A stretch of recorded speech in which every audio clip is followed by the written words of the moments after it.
Hey babe, caught 3 fish today. The solitude is really helping clear my mind. I stared at Nathan's text message, then at the photo on my screen showing him lounging at a beachfront bar in Punta Cana, his arm draped around his secretary. The timestamp read, 2 minutes ago. That's wonderful, honey, I typed back, my fingers steady despite the rage building inside me. I'm so glad you're finding peace in nature. My name is Liana Thompson, and until 10 minutes ago, I thought I had a solid marriage. But then my colleague Rachel rushed into my office at our law firm in Denver, her face flushed with concern. You need to see this, she'd said, pulling up Brianna Moore's Facebook page. There was my husband of 8 years, supposedly on a wilderness retreat to detox from work stress, living it up at a luxury resort with his 20-something secretary. I kept scrolling through the photos. Sunset walks on the beach, candle-lit dinners, stolen kisses by the pool. Each one time-stamped and tagged with nauseating captions like, "Finally with my true love," and "No more hiding." The irony of their carelessness almost made me laugh. "Oh my God, Liana, I'm so sorry," Rachel whispered, reaching for my hand. "What are you going to do?" I closed my laptop slowly, years of courtroom experience keeping my expression neutral. Nathan had no idea that his perfectly planned camping trip was crumbling, because his mistress couldn't resist posting their romantic getaway on social media. He had no idea that while he sipped cocktails and betrayed our marriage, he'd given me everything I needed to destroy him. "First," I said, pulling out a legal pad, "I'm going to text my darling husband and ask if the fish are biting." I sent another message. "Miss you so much. Can't wait to hear all about your wilderness adventures." Rachel watched me, confusion clear on her face. "Shouldn't you confront him?" I smiled, remembering every case I'd won by letting my opponents think they had the upper hand. As a corporate attorney, I'd learned that the element of surprise was often the most powerful weapon in my arsenal. Nathan thought he was so clever with his camping story, never considering that his mistress's social media addiction would be his downfall. "Do you know what's better than catching him in a lie?" I asked Rachel, already drafting notes on my legal pad. "Letting him keep lying while I dismantle his entire life." Nathan and I met at Stanford Law School. He was charming, ambitious, and seemed to share my values of hard work and dedication. While other couples in our class drifted apart under the pressure of grueling study schedules and competitive internships, we grew stronger. At least, that's what I thought. After graduation, I turned down an offer from a prestigious firm in New York to stay in Denver with Nathan. He'd landed a position at Morrison & Webster, one of the city's top investment firms, and I didn't want us to start our marriage with a long-distance relationship. "You're making the right choice," he'd said. "We're a team." I found my own success at Lambert & Cole, quickly rising through the ranks to become their youngest corporate attorney. Nathan seemed proud of my achievements, though looking back, I noticed how his smile would tighten whenever clients specifically requested me for their cases. Our marriage wasn't perfect, but whose is? When tensions rose, we dealt with them like lawyers, negotiating, compromising, finding middle ground.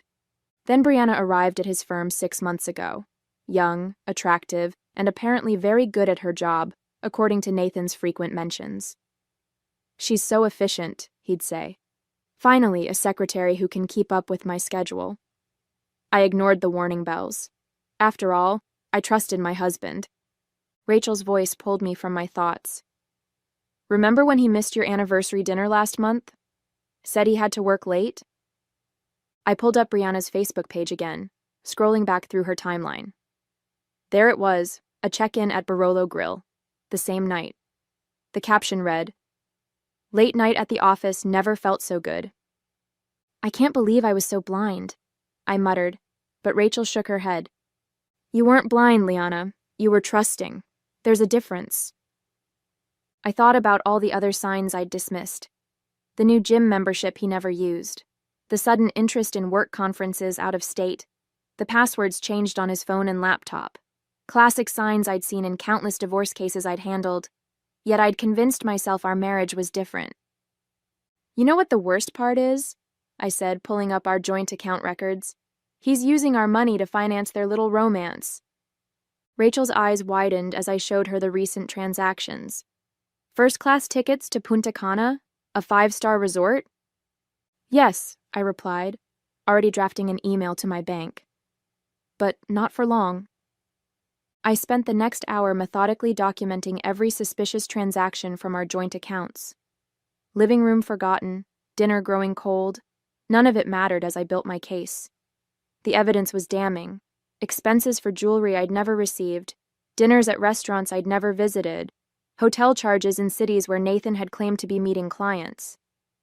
Look at this, I said to Rachel, pointing at my screen. He booked their Punta Cana trip 3 months ago. This wasn't spontaneous. He's been planning it. But why tell you he was going camping? Why not just say it was another business trip? I was about to respond when my phone buzzed with another text from Nathan. This time, he'd sent a photo, a generic camping scene clearly pulled from the internet, showing a tent pitched by a lake. Home sweet home, his message read. The stars are amazing out here. My hands started shaking, not from sadness, but from pure, cold rage. 8 years of marriage, and he couldn't even be bothered to find a convincing photo to support his lie. I opened my email and found what I was looking for. Nathan's firm's employee handbook sent to me months ago when I'd helped review some contracts for them. Right there, in bold text. Relationships between supervisors and direct reports are strictly prohibited and will result in immediate termination. Rachel, I said slowly. Did you know Brianna has been documenting their entire relationship on Instagram too? We pulled up her profile. It was a goldmine. Months of subtle photos, each one damning in its own way. Coffee cups with Nathan's name visible, his watch in the corner of dinner photos, even a selfie in his office after hours, her perched on his desk while he smiled up at her. It gets worse, Rachel said, her voice tight. She'd been digging deeper into the financial records I'd pulled up. Look at these transfers. My stomach dropped as I saw what she'd found. Nathan hadn't just been spending our joint money on his affair. He'd been moving substantial sums into a private account for months, an account I knew nothing about. $90,000, I whispered, staring at the total. He's been hiding money. That's more than just affair money, Rachel said carefully. That looks like exit strategy money, I finished. He's been planning to leave me. The realization hit me like a physical blow. This wasn't just an affair, it was a calculated plan. While I'd been building our life together, he'd been planning his escape with a younger woman, systematically hiding assets and preparing to blindside me. I stood up, my decision made. Rachel, I need a favor. Can you cover my meetings for the rest of the week? Of course, she said. What are you going to do? I picked up my phone, composing another sweet text to my husband about how much I missed him. I'm going to make him wish he'd never learned how to lie. The next morning, I walked into Harriman Credit Union as soon as they opened. The manager, recognizing me from the corporate accounts I handled, immediately ushered me into his office. Mrs. Thompson, what brings you in so early? I need to discuss some suspicious activity on my joint accounts, I said, sliding across printouts of Nathan's transfers. I believe my husband has been moving money without my knowledge or consent. Within an hour, I had frozen our joint accounts and transferred my personal assets to a new, secure account. Nathan wouldn't discover this until he tried to access the money, likely when it was time to pay for his romantic getaway. Back at my office, I began phase 2. I called Nathan's firm's HR director, Susan Mills, an old client of mine. Susan, I need to discuss a sensitive matter, I began. It's about Nathan and his secretary. Brianna Moore? Susan's voice sharpened. What about them? I forwarded her a carefully curated selection of Brianna's social media posts. I believe this violates your firm's policies on supervisor-subordinate relationships. The silence on the other end was telling. I'll need to escalate this immediately, Susan finally said. This is extremely concerning. I understand, I replied, keeping my voice professional. I just thought you should be aware. Next, I called our locksmith. Being the one who handled all our home maintenance had its advantages. Nathan had never bothered to learn any of these details. Yes, I need an urgent replacement of all locks. Today, if possible. While waiting for the locksmith, I began packing Nathan's belongings.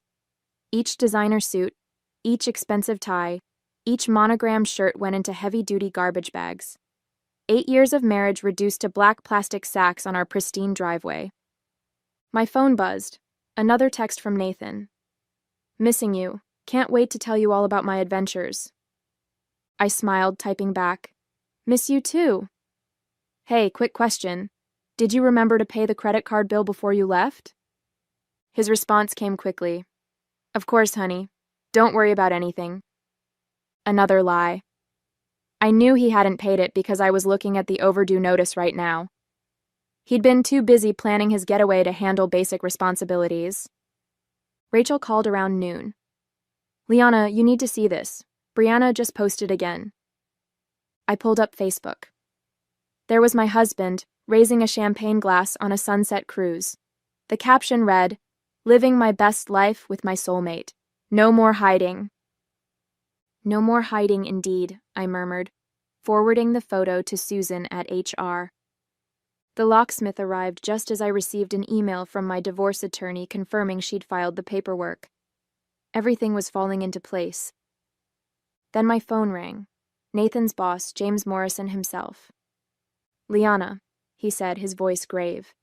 I assume you know why I'm calling? I can guess. We had no idea. He's been embezzling client funds to finance this affair. The photos triggered an internal audit. It's bad. I closed my eyes, processing this new information. How bad? Criminal charge is bad. We're filing a police report. I hung up, feeling a strange mix of vindication and nausea.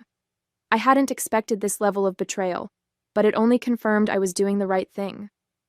Looking at the garbage bags on the driveway, I added one final touch. A note taped to the top bag. Hope the camping trip was worth it. Don't forget to post pictures. I was reviewing the final draft of my divorce filing when my phone lit up with a call from an unknown number. Something made me answer. Is this Liana Thompson? A woman's voice, unfamiliar and nervous. Yes, who is this? My name is Sarah. I was Brianna's roommate until last month. There's something you need to know. My heart started racing. I'm listening. This isn't the first time they've done this, Sarah said. Brianna, she and Nathan, they've pulled this scheme before, at his last firm. I sat down heavily in my office chair. What scheme? They target wealthy executives, get compromising photos, then threaten to expose everything unless they're paid off. But this time was different. Brianna actually fell for Nathan. She broke their pattern, started posting everything online. He's furious. The room seemed to spin. I thought of the money Nathan had been moving, the client funds he'd been embezzling. This wasn't just an affair. It was an elaborate con that had spiraled out of control. Why are you telling me this? I asked. Because Brianna called me crying last night. Nathan's threatening to pin everything on her. She's terrified. I hung up and immediately called James Morrison back. James, we need to talk. This goes deeper than you think. Within an hour, I was sitting in his office laying out everything Sarah had told me. James looked physically ill. 3 other firms, he said, scanning through the evidence I'd gathered. 3 other executives blackmailed. How did we miss this? Because they were careful, I replied, until Brianna went off script. My phone buzzed. Nathan again. Having dinner by the campfire. Wish you were here. I stared at his message, seeing it for what it really was, not just a lie, but part of a calculated scheme. All those business trips, those late nights at the office. How many other cons had he run that I didn't know about? James leaned forward. Liana, we need to handle this carefully. If what you're saying is true, this is now a federal case. Wire fraud, blackmail, embezzlement. I know exactly how we need to handle it, I said, pulling out my phone. I typed a message to Nathan. Darling, there's been a problem with one of our accounts. Can you check your email? Then I sent him a carefully crafted email, one containing screenshots of his previous schemes, Brianna's social media posts, and Sarah's statement. I added one line. Guess your camping trip just got interrupted.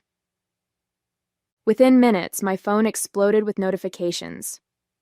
Nathan, finally dropping his camping pretense, called 6 times.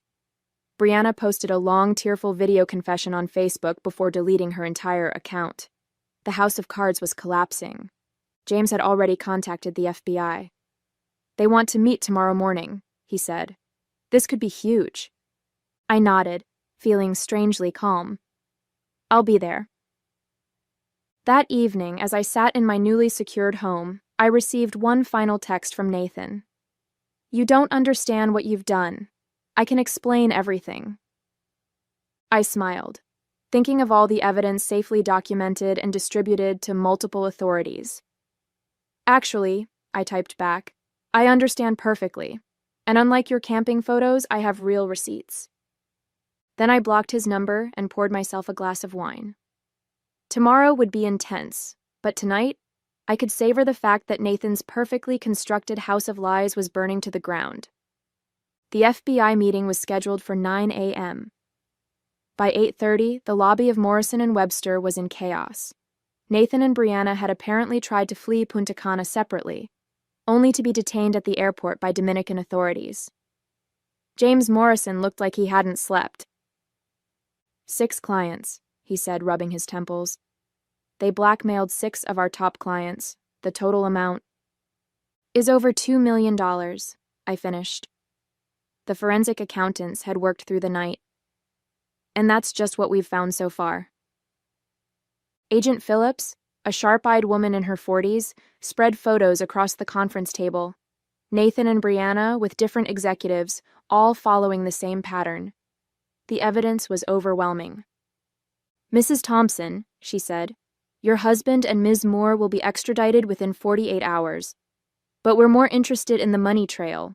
Those offshore accounts you found. My phone buzzed. A text from an unknown number. Nathan using a hotel phone. Baby, please. You're ruining everything. We can work this out.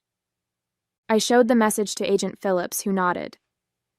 Keep him talking. Work what out? I texted back. The affair or the felonies?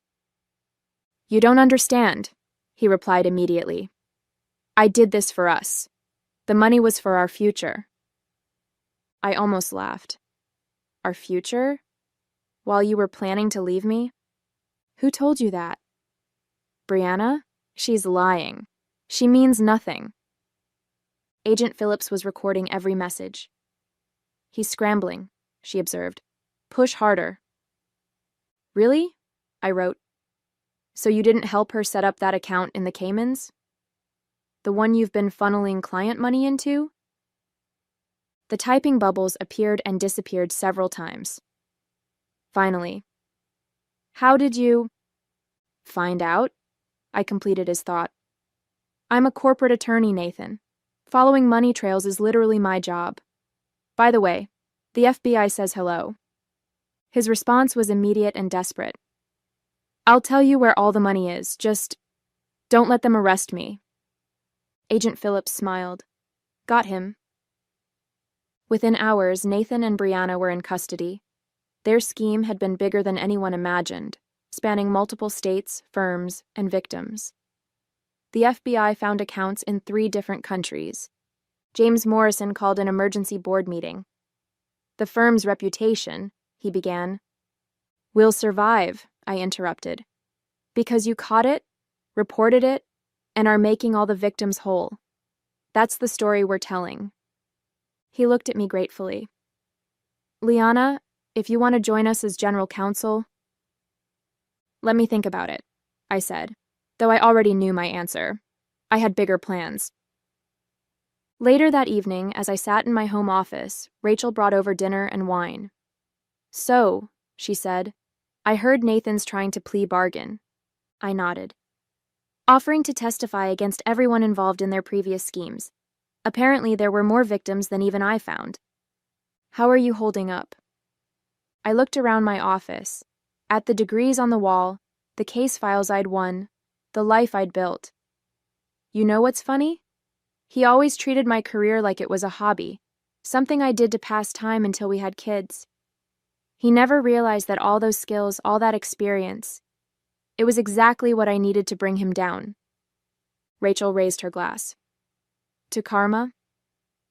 No, I corrected her, thinking of all the evidence I'd methodically gathered, all the legal strings I'd pulled, all the dominoes I'd carefully set up before knocking them down. To justice, the kind you make happen yourself.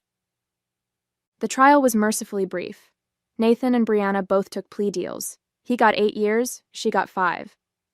The evidence I'd gathered was so comprehensive that their lawyers advised against fighting the charges. In the end, the man who'd spent years manipulating others couldn't talk his way out of this one. I sat in the courtroom during sentencing, wearing the same deep blue suit I'd worn during our first law school mock trial. Nathan couldn't stop staring at me, his face a mask of disbelief and desperation. He'd finally realized that while he was playing checkers, I'd been playing chess. Your Honor, he tried one last time, my wife and I could work this out privately. Judge Matthews cut him off. Mr. Thompson, your wife isn't pressing charges. The federal government is, and we have evidence of multiple counts of wire fraud, blackmail, and embezzlement. I didn't stay to watch him being led away. Instead, I walked out of the courthouse into the bright Denver morning, feeling lighter than I had in years. Morrison and Webster had already promoted me to general counsel, with a corner office and a team of my own. But more importantly, I'd started a side project, a consulting firm helping companies identify and prevent internal fraud. Turns out, there was a huge market for someone who'd uncovered one of the biggest corporate blackmail schemes in Colorado history. Nathan's last letter arrived a week later. I dropped it in the shredder unopened. Some chapters don't need a final page, they just need to end. The media coverage eventually died down, and my life settled into a new rhythm. My fraud consulting firm took off faster than I'd expected, with clients across 3 states seeking my expertise.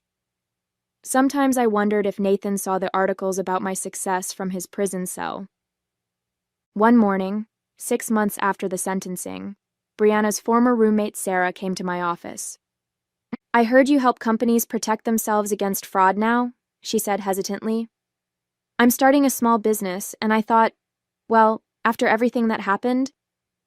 I studied her for a moment, remembering how her phone call had been the key to unraveling Nathan's entire scheme. First consultation is free, I said, gesturing to the chair across from my desk. Later that evening, as I worked late in my corner office at Morrison and Webster, James Morrison stopped by. Just signed another client, he said. They specifically requested you handle their case. Said they heard how you handled the Thompson scandal. I smiled at the irony. Nathan's attempt to destroy me had instead become my biggest selling point. You know, James added, he tried to write to me from prison, wanted me to convince you to answer his letters. I kept typing, not looking up. And I told him you were too busy running 2 successful businesses to read prison mail. I finally looked up, catching my reflection in the office window. The woman staring back wasn't a victim or a betrayed wife. She was a survivor who'd turned betrayal into triumph. Perfect answer, I said, and went back to work.